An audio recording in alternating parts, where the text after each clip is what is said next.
नमस्कार मित्रांनो, माझं नाव आहे प्रशांत आणि आपण पुन्हा एकदा भेटतो माझ्या युट्यूब चॅनलवर. तर मला ब्लॉगच म्हणजे आपला ब्लॉगच आहे, पण सीन काय झालाय तुम्हाला म्हणलं आज काय काय रोमॅन्टिक असं कधी कहाणी सांगावी. रोमॅन्टिक कहाणी बघा नीट ऐका, रोमॅन्टिक कहाणी आहे. ती रोमॅन्टिक कहाणी अशी आहे की आज माझ्या कामाच्या एका माणसाने विचारलं की तुम्ही दिवसभर काय करता? अरे म्हणे बाबा दिवसभर मी काय करणार तुला माहिती का मी काय काय करतो काय काय नाही. सकाळी जेवतो, तिकडे जातो आणि त्याच्यानंतर मग बस तेवढंच.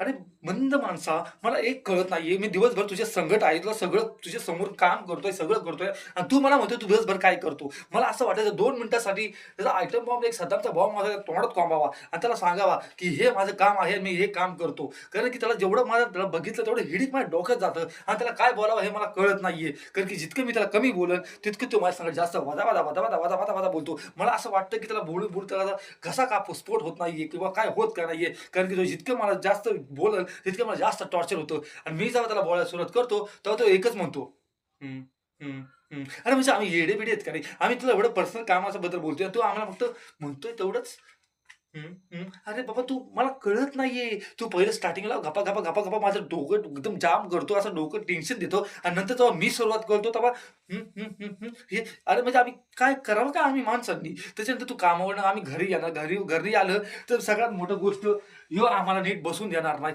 ह्याला बसून द्यायचं काय करायचं मला कळत नाहीये. कारण की ह्यो ना इथला आहे ना तिथला आहे. मला आलेला बघ एकदम टेन्शन येतं रे. काय करू, काय नाही करू? कारण की आपण जे काम करतो ना कामात फ्रस्ट्रेशन म्हणजे फ्रस्ट्रेशन एकदम असं जाम येतं ना, की आपण घरात आल्या-आल्या म्हणतो, की "बाबा चला, ए बाबा माझा हे चला चला माझा बहादूर आलाय." पण माझा बहादूर काय? तर एकच गोष्ट, की बहादूरला फक्त मला जवळ घ्यायचंय बास. तू मला हिंडायला घेऊन चल, तू मला इकडे चल किंवा तू मला तिकडे चल, पण तू माझ्या संगत चल. त्याच्यामुळे मला बहादूरचा कधी असा राग येतो ना, मला कळत नाहीये. म्हटलं आज व्हिडिओ बनवून त्याला सांगावा, की बहादूर आणि तो माणूस माझ्या डोक्यात असे जाम गेलेत ना, की त्याच्या फटाफट, फटाफट, फटाफट मला हृदयात असा मुळव्याध झालाय. असं कळत नाहीये काय करू माझ्या हृदयाला.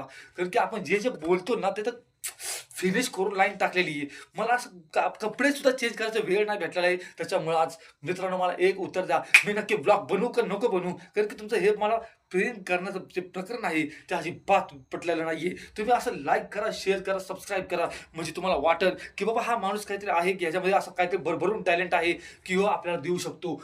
फक्त देऊ शकतो. घेऊ काही शकत नाही. कारण की घेणार मी तुमच्याकडनं फक्त लाईक, शेअर आणि सबस्क्राईब. त्याच्यामुळं कृपया करून मला ह्या संमत करा आणि मला सपोर्ट करा, सिस्टम करा, मोठं-मोठं करा. पण काहीतरी करा. Thank you so much and good night.